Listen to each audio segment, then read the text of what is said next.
কেমন আছো তোমরা সবাই? আশা করছি তোমরা সবাই ভালো আছো, সুস্থ আছো। আমরাও না বেশ ভালো আছি। আজকে হলো শুক্রবার, তো ঘুম থেকে উঠেছি খুব সকালে, সাড়ে চারটার সময় ওয়াকিং করতে গেছিলাম। ওখান থেকে ওয়াকিং করে এসে একটু যোগা টোগা এক্সারসাইজ করে ঠরে এখন লেগে পড়েছি কাজে। তো চলো আজকে পুরো দিন কী করি না করি, আজকে পুরো দিন করবো কিচেনে যতগুলো যে আমার ডাব্বা ডাব্বি আছে, যেগুলোতে কালাই লবণ ঠবণ রাখি, সেগুলো আমি ক্লিন করব, কিচেন ক্লিনিং। তো চলো তোমাদের সঙ্গে শেয়ার করব। তোমরা পুরো ভিডিওটা স্কিপ না করে পুরো ভিডিওটা তোমরা দেখতে থাকো। আই হোপ তোমাদেরকে ভালো লাগবে। ভালো লাগলে কী করতে হবে? লাইক কমেন্ট শেয়ার সাবস্ক্রাইব করে দিতে হবে। আর কালকে নেই কালকে এত ঝড় বাতাস হয়েছে প্রচণ্ড, দেখো ধুলায় ভর্তি হয়ে গেছে পুরো রুম, মানে পুরো বিছানা ধুলোয় ভর্তি হয়ে গেছে। তো সেগুলো আমি এখন ক্লিন করছি, দেখো। তো তোমরা সাথে থেকো, সঙ্গে থেকো। নতুন বন্ধু পুরনো বন্ধু তোমাদেরকে বলছি, যারা সাবস্ক্রাইব করোনি তারা সাবস্ক্রাইব করে দাও, পাশে থেকো, এভাবে সাপোর্ট করো। আর পুরনো বন্ধু তোমরা যাদের সাবস্ক্রাইব করে দিয়েছো তাদেরকে তো অসংখ্য অসংখ্য ধন্যবাদ। তোমরা এভাবে আমাকে ভালোবাসা দাও, পাশে থেকো, প্লিজ সাপোর্ট করো। আর আমার ভিডিওগুলো বেশি বেশি করে দেখো, সবাইকে একটু শেয়ার করে দাও। তো দেখো আমি এখন বাইরেটাও একটু ভালো করে ঝাড়ু দিয়ে নিয়ে নিচ্ছি। প্রথমে তো সকালবেলা ঘুম থেকে উঠেই তো ঝাড়ু দিয়ে নিতে হয়। আর ও তো ওরা তো দুজনে এখনও তো ঘুমাচ্ছে, তা আমি ততক্ষণে ঝাড়ুগুলো দিয়ে নিচ্ছি। ঝাড়ু দিয়ে পোছা লাগাতে গেছি, এদিক মধ্যে ও তাড়াতাড়ি করে বলছে আমাকে চা করে দাও, আমার ডিউটি টাইম হয়ে গেছে। ওকে বলছি তুমি একটু পান্তা ভাত খেয়ে যাও। ও বলছে না, তুমি আমাকে একটু করে দাও, চা করে দাও। তো আমি চলে আসলাম চা করে। এখন ঘর মোছা অর্ধেক মুছলাম, মোছার পরে এখন চা করছি। ও ডিউটি যাবে, ওর জন্য চা বানিয়ে দিচ্ছি। চাপাতি দিলাম, এবার দেবো সুগার।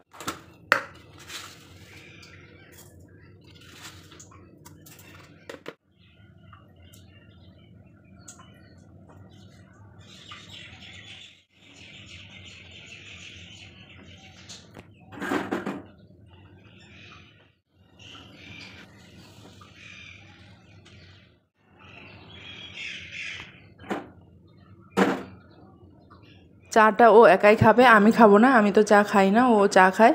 তো ওকে আমি চাটা করে দিচ্ছি। তো চাটা হয়ে গেল, এখন ঢেলে দিব, টাইমও হয়ে গেছে।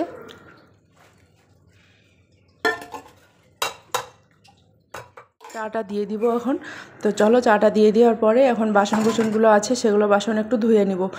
তো বাসন ওদিকে ঘর মোছা তো অর্ধেক করে রেখেছি, কারণ এখনই ঘর মুছে দেবো, এখন আবার নোংরা করে দিবে, তার জন্য ঘর মোছাটা রেখে দিলাম, অর্ধেকটা মুছে রেখে দিলাম। আর এদিক মধ্যে বাসনগুলো আগে পরিষ্কার করে নিচ্ছি। ও ডিউটি চলে গেলে, ওরা তো দুজন ঘুমিয়ে আছে, তো কখন উঠবে ওরা, তার জন্য ঘরটা মানে পরে যদি মুছি তাহলে ভালো থাকবে, পরিষ্কার থাকবে।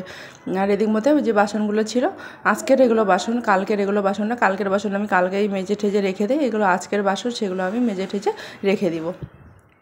ধোয়া ধুয়ে আমার কমপ্লিট হয়ে গেল। এইটা হচ্ছে ভাত রান্না করার পাতিলাটা। আর রুটি সেকার যে এটা আছে না, এটাতে অনেক তেল চিটচিটে হয়ে গেছে জানো। ওই যেখানে রান্না করি কিচেনের উপরে, ওখানে খিলের উপর রেখে দিয়েছি, তো তার জন্য তেল চিটচিটে করেছে। তো এখন আমি চলে আসলাম কাপড় ধুতে। বললাম না কাপড় ধুবো, কাপড় ধুতে চলে আসলাম। ঘর মোছা তো রেখে দিয়েছে, আগে কাপড়গুলো ভিজিয়ে নেই, কাপড়গুলো তাড়াতাড়ি করে ধুয়ে নেই, কারণ এখানে জলের প্রবলেম, জল কখন চলে যাবে না চলে যাবে তার জন্য। দেখো আমি কাপড়গুলো ধুয়ে নিয়েছি, কাপড়ের মধ্যে বেশি কিছু না, ওই ওদের দুজনের জামা প্রত্যেকদিন বিকালবেলা যে সন্ধ্যার সময় যে ওয়াকিং করতে নিয়ে যাই, নিচে গেলে তো পুরো ধুলো মাটি একদম পুরো সানে।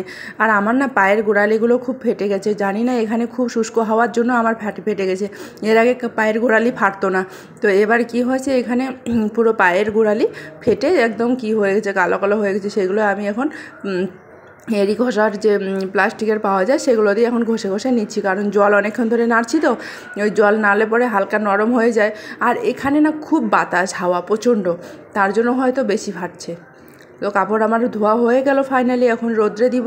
তো দেখো ব্যালকনিটাতে রোদ উঠে গেছে, একদম ঝকমক করে সকালবেলায় ব্যালকনিটাতে রোদ ওঠে। আর আমার যে ব্যালকনিতে 2-3টা তার বাঁধানো ছিল না, সেগুলো একদম ছিঁড়ে ছুটে শেষ করে দিয়েছে আমার মেয়ে। তো তার জন্য আমি একটা তারে এখন কাপড়গুলো মানে উপড়াউপড়ি করে দিচ্ছি, কারণ এখন বেশি রোদ হাওয়া আপনা আপ শুকিয়ে যাবে। আর বাইরেটা দেখো কত রোদ উঠেছে, একদম ঝলমলে করে রোদ উঠেছে, রোদ দেখলেই একদম ভয় লেগে যায়। তো এখন আমি কিচেনে যে মিক্সি মেশিনটা আছে ওটা একটু ক্লিন করব, মিক্সিটা একটু পরিষ্কার করব। মিক্সিটা কালকে একদম ধুলোবালি লেগে গেছে, তো ওটা একটু পরিষ্কার করবো। প্রচণ্ড ধুলো লেগে গেছে, এই কারণে লেগেছে এত ধুলো বাতাস এখানে কি বলবো। ওই জন্য মিক্সিটা ভাবছি যে ভালো করে একটু মুছে গুছে একটু প্লাস্টিকের পলিথিন ঢুকিয়ে এখানে রেখে দিব। এর বাক্স তো নিয়ে আসেনি, ওই জন্য বাইরে থেকে থেকে খুব নোংরা হয়ে যাচ্ছে। তো এগুলো জিনিস যতই নোংরা পড়বে ততই খারাপ হয়ে যাবে, বলো না। একটা তো খারাপ হয়ে বাড়িতে পড়ে আছে, ভাবছি এটাও ভালো করে যত্ন না নিলে এটাও খারাপ হয়ে যাবে। কখন খারাপ হয়ে যাবে তখন আমি কি করব। এখানে তো কোনো শিল নোড়াও নেই।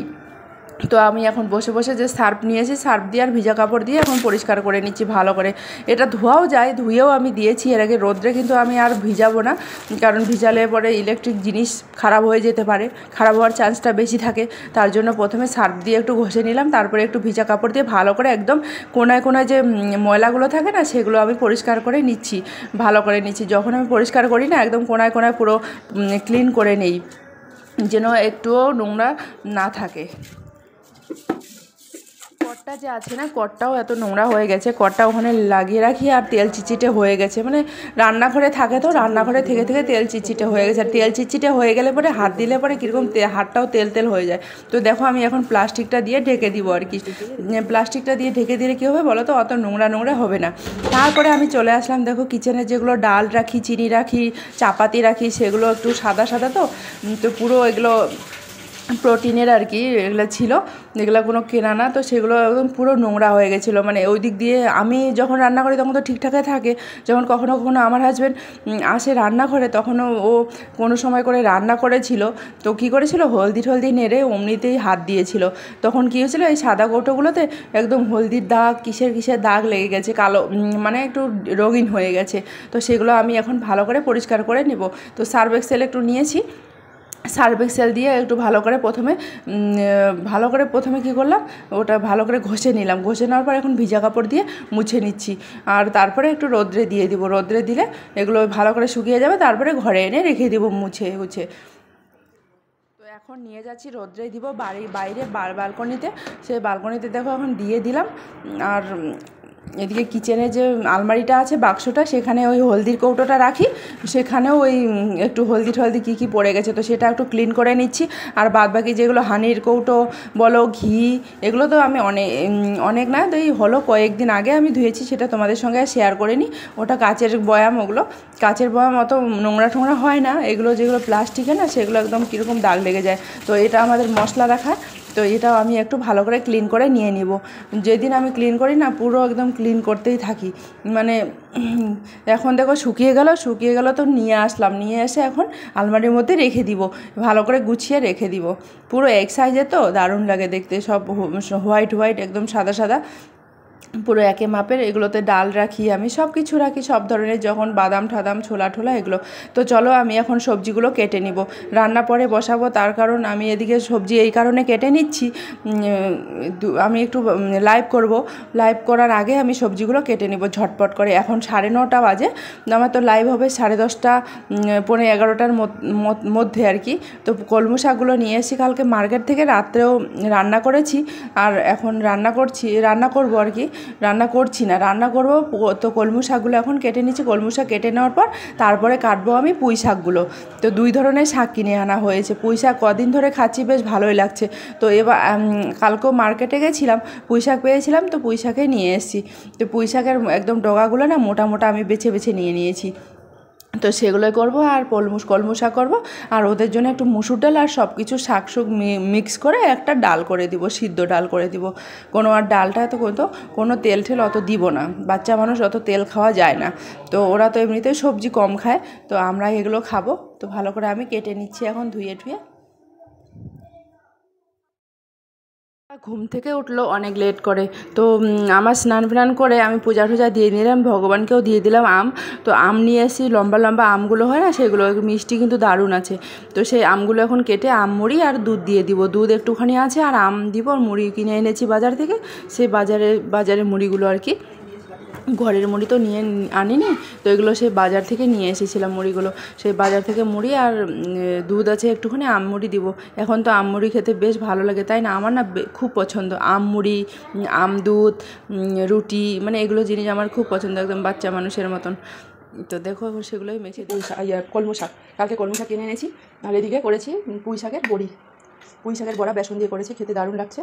আমি খেলাম, কয়েকটা দিলাম ডাল, মুসুর ডাল দিয়েছি, পুঁই শাক দিয়েছি, পেঁয়াজ দিয়েছি, রসুন দিয়েছি, তেল লবণ দিয়ে এখন এটা সিদ্ধ করে নেবো।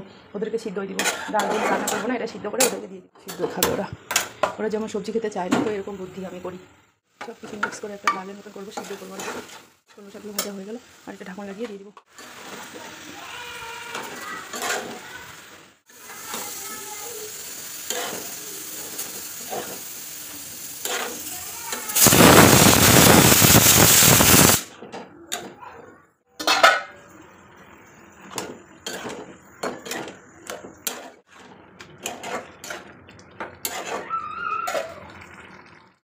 পুঁই শাকগুলো রান্না করছি, দেখো পুঁই শাকগুলো দিয়েছি, আলু একটু, টমাটো দিলে বেশ ভালো লাগে। তো ওকে এখন খেতে দিব, ও যাবে ডিউটি, তাড়াতাড়ি করে ওকে খেতে দিব। ভাত তো রান্না করে দিয়েছি অনেকক্ষণে, ওই 2 ধরনের শাক করেছি আর বড়া করেছি, চলো এখন খেতে দিব।